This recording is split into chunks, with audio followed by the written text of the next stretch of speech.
So you work with a lot of CEOs, and let's say a CEO comes to you and they want to scale their business from 1 million to 5 million, from 5 million to 15 million, whatever it is. Where do you begin? What is the process that you put them through to help them be able to scale and grow? So first, they have to have a CEO system. And let me take a couple of steps back. So I go to a company and say, okay, show me your systems. And they say, well, this is my accounting system and my customer support system and my manufacturing system. And they're like, great, what's your CEO system? I said, what do you mean? Like, how do you take decisions? What's a system that you use yourself to be a great CEO? And people said, like, well, I just do it. And what do you mean you just do it? Like, you're so intelligent that you have the best way to be a CEO, and you have to hire systems and procedures for everything else in your business. So I really push them to build a CEO system. The one I use, it's called Scaling Up by Vern Harnish. Vern is my mentor, my partner today. He was my mentor before. I hired him as my coach and significantly helped me understand what is to be a CEO. And this is something important. When I built my first online business, the financial website, we agreed to partner 4 friends from college. And one day we said, hey, let's go to a cafe to really agree to move forward. So we went to a cafe and spent probably 5 or 6 hours agreeing on what we're going to do and the business and all that. And by the end of the 5 hours, we were already ready to start. We have agreed how much money was going to invest, what was the business model, all that. And then a friend said, hey, let's agree who's going to do what. And we're like, great, that's a great idea. So a guy said, hey, I worked at Lehman Brothers for 2 years. I know most about finance than all of you guys, so I'll be in charge of the financial product, but also I'll be the CFO. Perfect. And the guy sitting in front of me said, hey, when I went to college, I studied electrical engineering, and I know a lot more about technology than you guys, so I'll be the CTO. Great. And the guy to my right said, hey, my father organizes concerts, and I know how to do some marketing and sales, so I'll be head of sales and marketing. And then they look at me and said, and what are you going to do? And I was like, wow. Like, so I look at each one, and those were the 3 most important pillars of the company, and they were already taken. So I said, great, I'll be the CEO. And they said, what do you mean?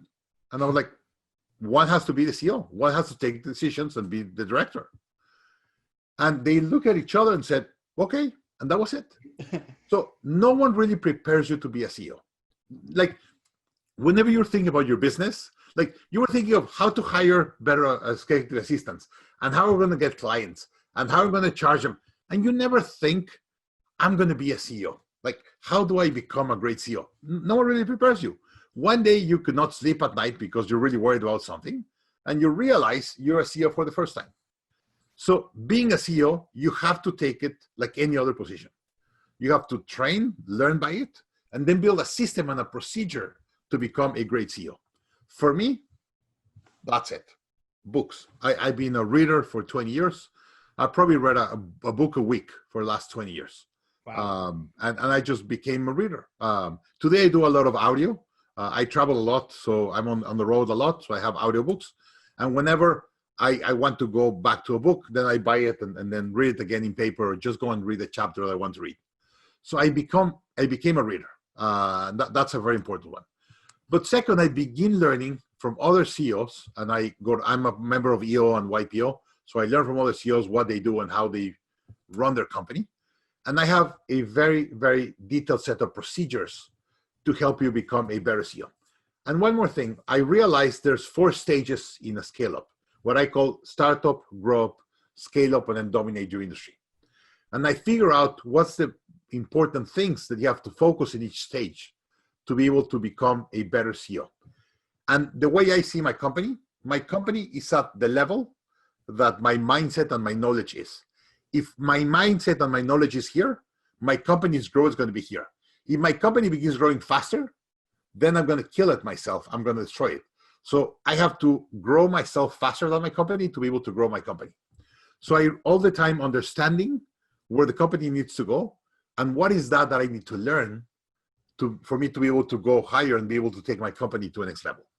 As an example, on stage 3, what I believe is a scale up. Stage 1 is a startup, stage 2 is a grow up. Imagine you're a baby, kid, adolescent, and adult. So right. The adolescent, that's a scaling up phase. The one thing you have to do is infrastructure. Systemize systems and procedures to make your company run as automatic as possible. So depending on the stage of the company, I help them understand what's the real issue and what they have to fix to be able to go to the next stage. So stage number one is understanding what are you selling, like prove your business model. What are you selling? Who are you going to sell it to? Pricing, channels, market dynamics, all that. Stage two is all about cash flow. Usually the stage two, a CEO is that's when you get the oldest. You could see a CEO on stage one and stage three, and they live considerably older on stage three. Stage two, that's when you have the most cash problems. So whenever you have all these cash problems, then that creates, when you have all the cash problems, that creates a lot of stress. And then second stage, the second thing you have to do is understand how to hire a great team.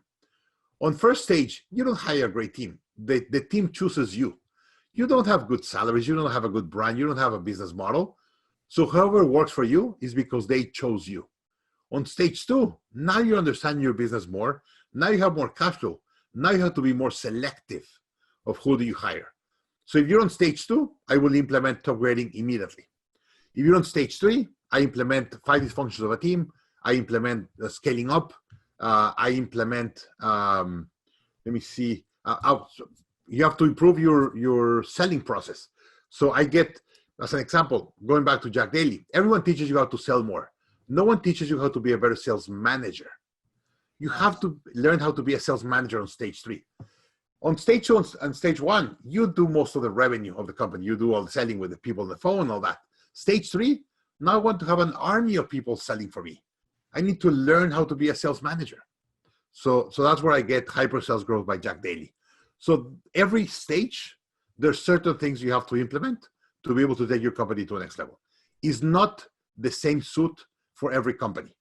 It depends on how many employees do you have in each stage, depending on what you need. I love it. That's great. Any tips for going from, let's say, an average CEO to an excellent CEO to kind of bridge that last gap? Anything that you didn't already talk about? So the one thing that doesn't allow CEOs to grow is ego. If you think you're the best to do things, your company is never going to grow. So here's the issue. You have to hire people and allow them to make mistakes. Usually, the strength of the founder or founders or the CEO becomes the weakness of the company. As an example, you said, hey, I'm the best salesman in my office. So if you're the best sales manager in your office, you never hire a great sales manager. So your strength becomes your weakness. So the one thing I work with the CEOs, it's a mentality thing to allow to let go and trust the team. And sometimes the team is going to make mistakes. That's okay. But if you don't allow them to make mistakes, they will never grow your company. So little by little, I begin giving her tasks and she began performing them well. And by the way, have she made sometimes mistakes? Oh yeah. There's sometimes people email me and say, hey, your assistant is responding and you're not responding. And they get mad. But for one person that gets mad, 10 other or 50 other got served faster and better.